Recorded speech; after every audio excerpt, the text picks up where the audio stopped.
नमस्कार, मैं हूं आपके साथ मोनिका गुप्ता और आप देख रहे हैं कालका से समाल का बुलेटिन की शुरुआत करेंगे खास खबरों के साथ। हरियाणा में वाहनों की फिटनेस जांच के लिए 6 ऑटोमेटेड व्हीकल टेस्टिंग स्टेशन खोले जाएंगे। ये स्टेशन अंबाला, फरीदाबाद, हिसार, करनाल, गुरुग्राम और रेवाड़ी में स्थापित किए जाएंगे। प्रदेश के मुख्य सचिव संजीव कौशल ने सचिवों की समिति की बैठक का आयोजन किया। आपको बता दें कि इस बैठक में मुख्य सचिव ने परिवहन विभाग के अधिकारियों को 1 माह में ऑटोमेटेड टेस्टिंग स्टेशनों के प्रारूप को फाइनल करने के निर्देश दिए।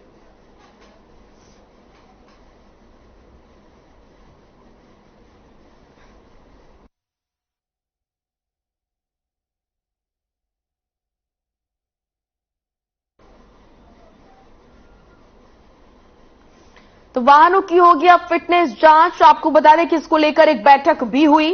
प्रदेश में जल्द खुलेंगे टेस्टिंग स्टेशन। चंडीगढ़ में इस बैठक का आयोजन किया गया। 6 ऑटोमेटेड व्हीकल टेस्टिंग की सौगात जो है वो प्रदेशवासियों को मिलेगी। वाहनों की इससे फिटनेस जांच हो सकेगी।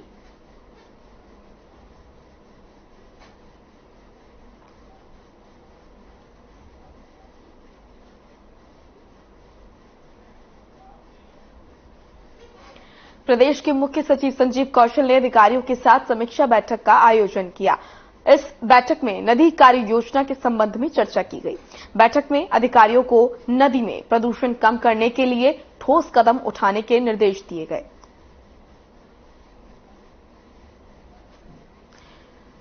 तो मुख्य सचिव ने समीक्षा बैठक की। आपको बता दें कि नदी कार्य योजना पर चर्चा हुई। ये चर्चा काफी महत्वपूर्ण रही। आपको बता दें कि अधिकारियों को इस बीच निर्देशित भी किया गया किस तरीके से नदियों को प्रदूषण से बचाना है और क्या कुछ उसकी रूपरेखा होगी। इन तमाम चीजों को लेकर चर्चा हुई।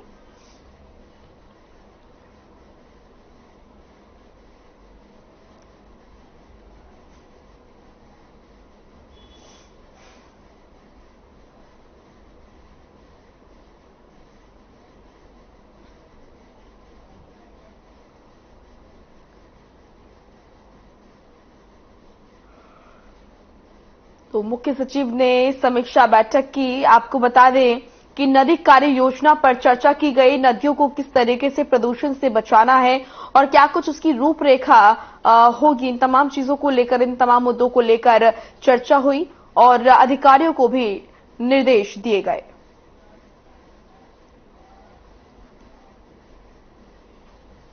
पंजाब में लगातार पराली जलाए जाने को लेकर गृह और स्वास्थ्य मंत्री अनिल विज ने आपको बता दें कि आप सुप्रीमो केजरीवाल को आड़े हाथों लिया और कहा कि केजरीवाल जी कहते कुछ है और करते कुछ है। यह आज तक का उनका इतिहास रहा है।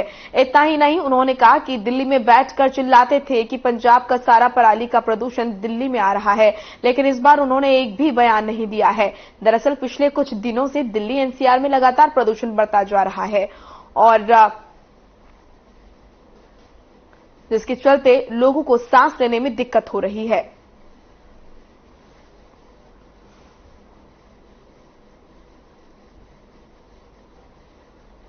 एक भी बयान उन्होंने नहीं दिया। केजरीवाल जी कहते कुछ है, करते कुछ है। ये आज तक का उनका इतिहास रहा है। अब इतना गला पाड़ पाड़ के दिल्ली में चीखते थे, शोर मचाते थे कि जी पंजाब से पराली का प्रदूषण सारा दिल्ली आ रहा है, लेकिन इस बार एक भी बयान उन्होंने नहीं दिया।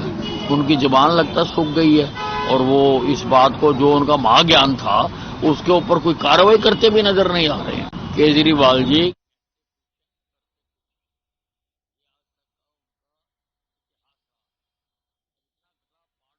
कुरुक्षेत्र के पेहोवा में खेल और युवा मामलों के मंत्री संदीप सिंह ने नगर पालिका कार्यालय का औचक निरीक्षण किया। इस दौरान मंत्री को सामने खड़ा देख कर्मचारियों में हड़कंप मच गया। एक के बाद एक कर्मचारी सीटों पर दौड़ते नजर आए। खेल मंत्री ने एनडीसी रूम में जाकर चेक किया तो उन्हें कई खामियां मिली। काफी समय से एनडीसी जारी नहीं की गई थी, जिन्हें लेकर खेल मंत्री ने कर्मचारियों को जमकर लताड़ लगाई और निर्देश दिए कि सभी एनडीसी तुरंत जारी की जाए। अगर कोई आपत्ति है तो लिखित रूप से आवेदक को सूचित करें, वरना काम रोकने वाले कर्मचारियों के खिलाफ सख्त कार्रवाई की जाएगी। खेल मंत्री ने हाउस टैक्स, सैनिटरी शाखा और सरकार की योजनाओं को अमली जामा पहनाने के लिए तैनात कर्मचारियों से भी पूछताछ की।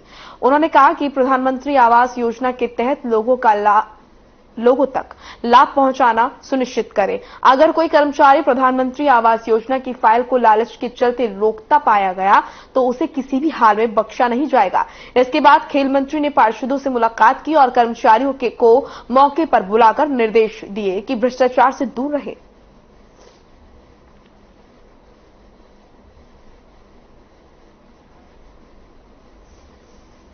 एनडीसी है, उसको कोई भी पेंडिंग ना रखें। प्रधानमंत्री आवास योजना या जो हमारे यहाँ पर टैक्स को लेकर जो भी चीजें होती हैं शहर के अंदर, क्योंकि कुछ समय से ये चीजों की थोड़ी रुकावट आ रही थी, अब हमने यहाँ पर एक ऑफिसर लाया है, नियुक्त किया है। लेकिन मैं आपको सभी शहरवासियों को अपील करता हूँ कि कोई भी अगर आपसे कोई ऐसा व्यक्ति आए और आपसे कोई पैसे लेन देन की बात करे तो आप मेरे से संपर्क करें, मेरी टीम के साथ संपर्क करें।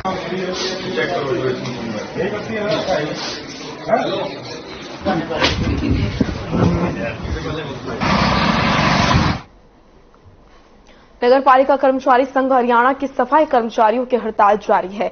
हड़ताल खत्म करने के लिए कर्मचारियों की निकाय मंत्री कमल गुप्ता से बातचीत बेनतीजा होने के बाद सफाई कर्मचारियों ने हड़ताल को 3 दिन के लिए और बढ़ा दिया है। इसी के साथ ही सफाई कर्मचारियों ने प्रदेश सरकार को चेतावनी देते हुए कहा कि अगर सरकार उनकी मांगे नहीं मानती तो अनिश्चितकालीन हड़ताल की जाएगी।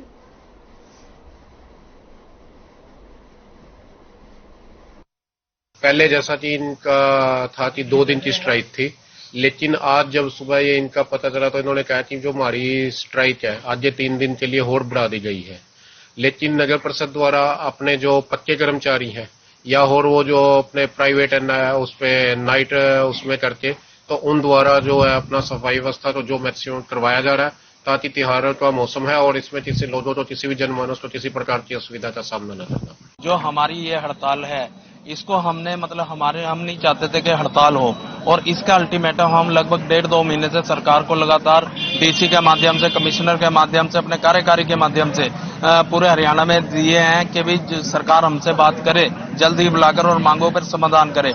और परसों 19 अक्टूबर को हमारी मीटिंग जो की गई नगर पालिका कर्मचारी संघ हरियाणा के डेपुटेशन को बुलाया गया, माननीय कमल गुप्ता जी से हमारी बैठक हुई, मगर वो पूरी बैठक बेनतीजा रही।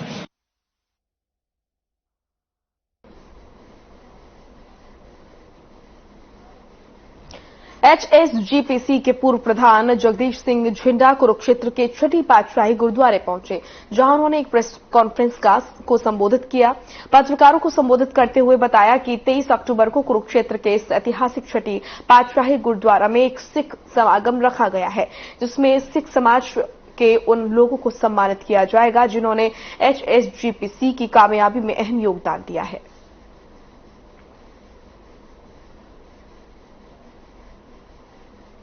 हो गई है। मैनू ये बहुत बड़ी साजिश भी लगती है। मैनू लगता है कि हिंदुस्तान की राजनीति बहुत बड़ा उथल पुथल होने वाला है। मैं क्लीयर तो नहीं करांगा, पर मैंने शंका जाहिर हो रहा है, क्योंकि पहलों श्रोमणी कमेटी गई रेट पिटीशन करन ते जज ने कहता बई डबल बेंच का फैसला तुसीं रेट पिटीशन नहीं दायर कर सकते। एकदम हुण हरभजन सिंह मसाने ने ते श्रोमणी कमेटी ने रेट पिटीशन पा दी थी ते उन्हां दी पिटीशन दायर हो गई है। ਇਹਦੇ ਪਿੱਛੇ बहुत ਵੱਡੀ ਮੈਨੂੰ ਇੱਕ ਰਾਜਨੀਤਿਕ ਉਥਲ ਪੁਥਲ ਲੱਗ ਰਹੀ ਹੈ। ਮੈਨੂੰ ਇਹਦੇ ਵਿੱਚ ਬਹੁਤ ਵੱਡੀ ਸਾਜ਼ਿਸ਼ ਵੀ ਲੱਗਦੀ ਹੈ। ਮੈਨੂੰ ਲੱਗਦਾ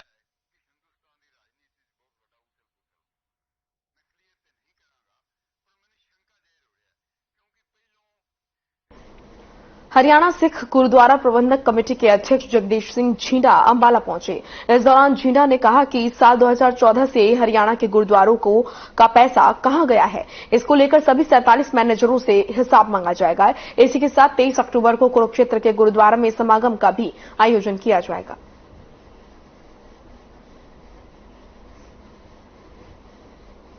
मैं तुहानू अज एक होर बड़ा खुलासा कर दिया। रोक लग चुकी है 2014 ਆਪਾਂ ਤੇ ਹੁਣ ਇਹਨਾਂ ਕੋਲੋਂ ਮੈਨੇਜਰਾਂ ਕੋਲੋਂ 8 ਸਾਲਾਂ ਦਾ ਹਿਸਾਬ ਲੈਣਾ ਹੈ। 2014 ਵਿੱਚ ਜਦੋਂ ਸੁਪਰੀਮ ਕੋਰਟ ਨੇ ਹਰਿਆਣਾ ਗੁਰਦੁਆਰਾ ਪ੍ਰਬੰਧਕ ਕਮੇਟੀ ਹੁੱਡਾ ਸਾਹਿਬ ਨੇ ਬਣਾਈ ਸੀ, ਉਸ ਟਾਈਮ ਸਾਨੂੰ ਆਰਡਰ ਆਇਆ ਸਨ। ਸਾਡੇ ਕੋਲ ਹਰਿਆਣਾ ਕਮੇਟੀ ਕੋਲ 5 ਗੁਰੂ ਸਨ, 47 ਗੁਰੂ ਘਰ ਸ਼੍ਰੋਮਣੀ ਗੁਰਦੁਆਰਾ ਪ੍ਰਬੰਧਕ ਕਮੇਟੀ ਸਨ। ਉਹਨਾਂ ਕਿਹਾ ਸੀ ਪਿਛਲੇ ਅਕਾਊਂਟ ਬੰਦ ਕਰ ਦਿਓ ਤੇ ਨਵੇਂ ਅਕਾਊਂਟ ਖੋਲ ਦਿਓ।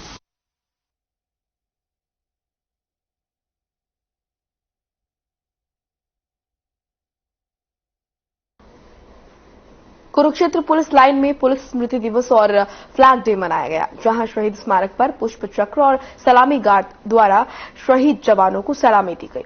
वहीं इस मौके पर पुलिस अधीक्षक ने कहा कि देश के लिए अपने प्राणों का बलिदान देने वाले सभी शहीद जवानों को हमेशा याद रखा जाएगा। साथ ही उन्होंने कहा कि युवा पीढ़ी को शहीदों की जीवनी से प्रेरणा लेने की जरूरत है।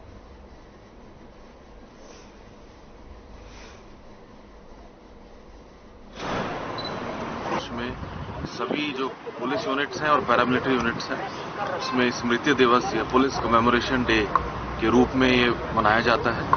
इस दिन जितने भी शहीद हुए हैं इस वर्ष में, उन सभी के जो है नाम इस इवेंट के दौरान उनके नाम लिए जाते हैं और उनके द्वारा जो साहस का परिचय दिया गया है उसके, ताकि सभी उससे प्रेरणा ले सके, इस प्रोग्राम का आयोजन किया।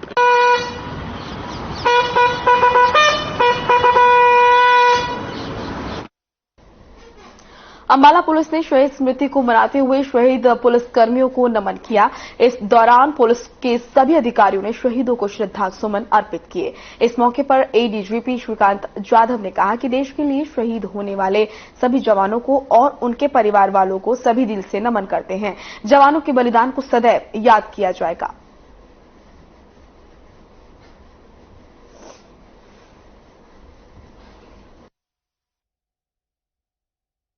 ये दिन हम हर साल हमारे पुलिस और पैरामिलिट्री की जो साथी है, जो अपनी जान की कुर्बानी अपने ड्यूटी के दौरान देते हैं, उनकी याद में हम यहाँ पर आते हैं उनको नमन करने, उनकी बहादुरी को नमन करने के लिए। ये हर साल हम इस दिन को मनाते हैं, याद करते हैं उनकी बहादुरी को और अपने आप को भी याद दिलाते कि अगर हमारे कुछ साथी ड्यूटी के दौरान अपनी जान दे सकते हैं तो हम कम से कम बहादुरी से, निडरता से काम करके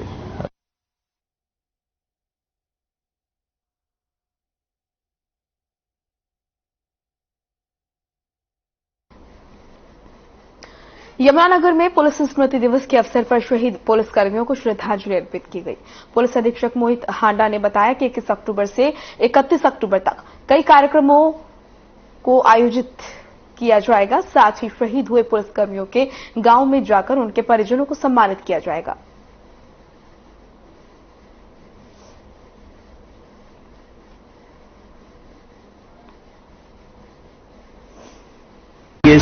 अक्टूबर से लेके 31 अक्टूबर तक, 31 अक्टूबर जो कि सरदार वल्लभ भाई पटेल की जयंती है, उस दिन तक रोजाना कोई ना कोई कार्यक्रम जो है वो पुलिस फ्लैग डे और पुलिस कमेमोरेशन डे के तहत मनाया जाएगा।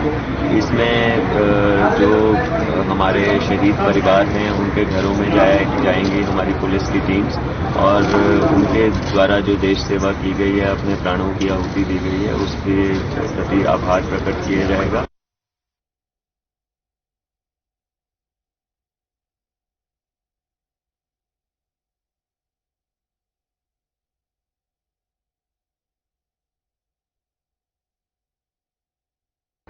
यमुनानगर के संस्कृत मॉडल स्कूल में यहां पर शिखा रखने और तिलक लगाने को लेकर विवाद अभी तक खत्म नहीं हुआ है। शिखा रखने और तिलक लगाने को लेकर छात्रों की पिटाई भी की गई है। इस मुद्दे पर हरियाणा के शिक्षा मंत्री कंवरपाल गुर्जर ने कहा कि तिलक लगाना हमारी संस्कृति है और अभी तक मेरे पास ये मामला नहीं आया है। अगर कोई शिकायत आती है तो उस पर कार्रवाई की जाएगी। उन्होंने आदमपुर उपचुनाव को लेकर भी विपक्ष पर जमकर हमला बोला।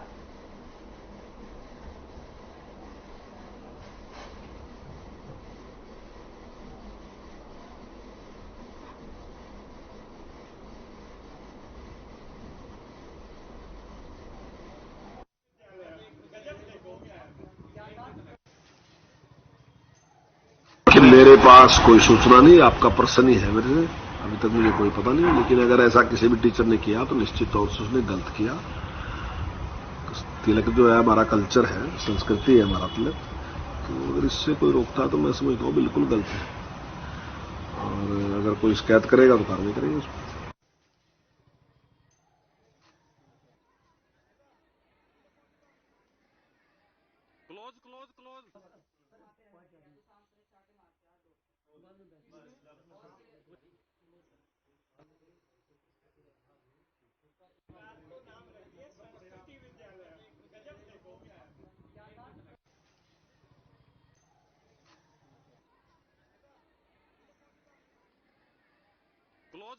में विजिलेंस की टीम ने बिजली निगम के एक जूनियर इंजीनियर को 6,000 रुपए की रिश्वत लेते हुए रंगे हाथों गिरफ्तार किया है। विजिलेंस इस अधिकारी को न्यायालय में पेश कर रिमांड प्राप्त कर पूछताछ करेगी कि रिश्वत की राशि में और कौन कौन लोग शामिल हैं।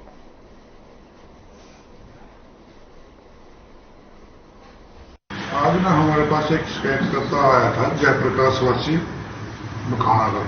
उसने बताया कि 2020 में उसके घर का कनेक्शन कर चुका था और उसने अपने बिजली के इंतजाम के लिए घर पे सोलर लाइट का इंतजाम किया हुआ है। उसके बावजूद भी 18 तारीख को बिजली की एक पार्टी आई थी यूपी बोर्ड की चेकिंग के लिए।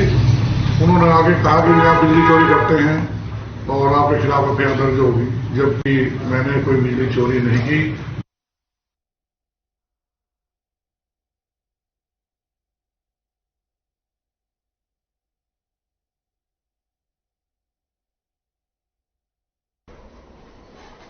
कुरुक्षेत्र के सिद्धांत रॉयल ने न्यायिक परीक्षा में हासिल किया चौथा स्थान।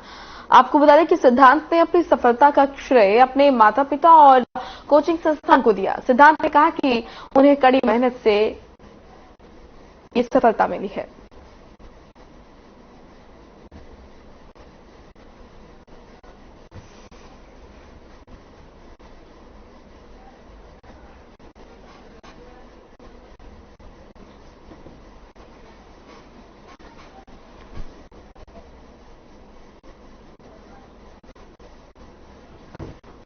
कहना चाहूंगा कि बच्चे ने इस टारगेट को हासिल करने के लिए दिन रात मेहनत की है।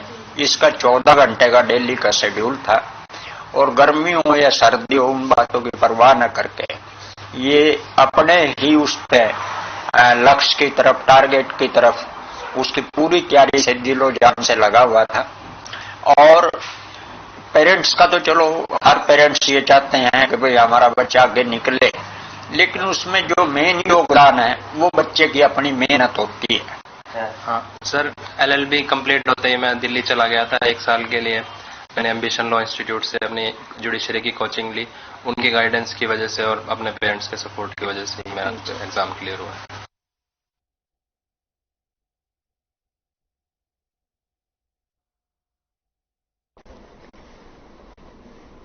तो आपको बता दें कि सिद्धांत का न्यायिक सेवा में चयन हो गया है और इसको लेकर उनको बधाई देने वालों का तांता लग गया है। चौथा स्थान उन्होंने हासिल किया है और उनका ये कहना है कि माता पिता के आशीर्वाद और गुरुजन के आशीर्वाद से और अपनी कड़ी मेहनत से उन्होंने ये स्थान हासिल किया।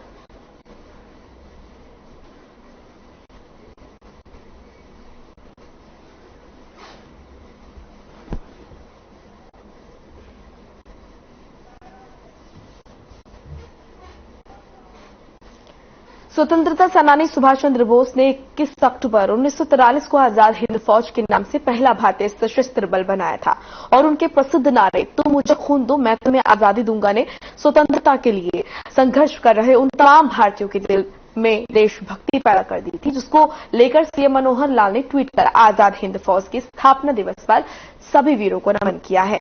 जहां उन्होंने ट्वीट कर लिखा कि देश को आजादी दिलाने के लिए दिए गए सर्वोच्च बलिदान को सदैव स्मरण किया जाएगा।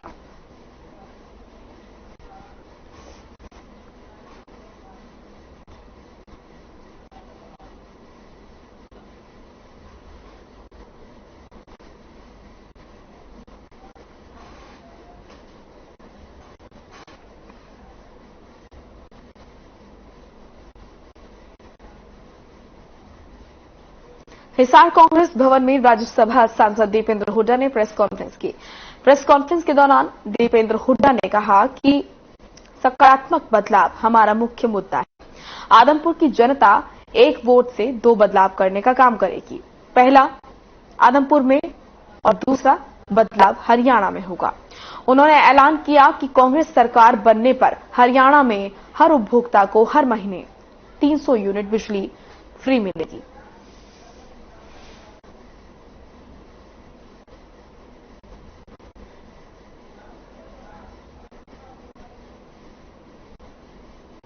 लोगों का बहुत अच्छा रुझान, बहुत अच्छा रिस्पांस मिल रहा है हमें चुनाव में, और हमें पूरा विश्वास है कांग्रेस पार्टी जीतेगी। हमारे उम्मीदवार जयप्रकाश जी जीतेंगे। कोई प्रश्न हो आप पूछ सकते हैं। प्रश्न सर, राम रहीम पैरोल पर बाहर एक और बात इसमें आई है जी, हमारा जो इस चुनाव में जो मुद्दा है वो सकारात्मक बदलाव आए प्रदेश में, ये हमारा सबसे बड़ा मुद्दा है। आदमपुर की एक वोट से लोग 2 बदलाव करने का काम करेंगे। एक तो आदमपुर में एक ऐसे जनप्रतिनिधि जिनकी कार्यशैली निराशाजनक रही है, जो ना कभी विधानसभा में बोलते, ना संसद में बोलते, ना कोटा लगाते, अपना जो सांसद कोटा है, ना वो कभी लोगों सुख दुख में रहते। वो केवल अपने राजनीतिक स्वार्थ के इच्छा अनुसार पार्टियां बदल लेते हैं, पार्टियों के साथ सेटिंग करके, मगर लोगों के सुख दुख और विकास से उनका ज्यादा लंबा चौड़ा लेना देना नहीं है, तो लोग उनको बदलना चाहते हैं। पहला बदलाव आदमपुर में। दूसरा हमारा मुद्दा है हरियाणा में बदलाव। एक ऐसी सरकार जिसने हरियाणा की अर्थव्यवस्था चौपट कर दी। आज देश में हरियाणा विकास में पिछड़ गया, विकास प्रक्रिया ठप हो गई, बेरोजगारी में नंबर 1 हरियाणा पहुंच गया, ना कहीं निवेश हुआ, ना कोई औद्योगिक क्षेत्र लगा, ना थर्मल कारखाना आया, ना यूनिवर्सिटी बनी। यूनिवर्सिटी बनने की दूर की बात है, यूनिवर्सिटी कॉलेज, यहाँ पे गांव के स्कूल भी बंद होने की कगार पे। आदमपुर में लोगों का बहुत अच्छा रुझान, बहुत अच्छा रिस्पांस।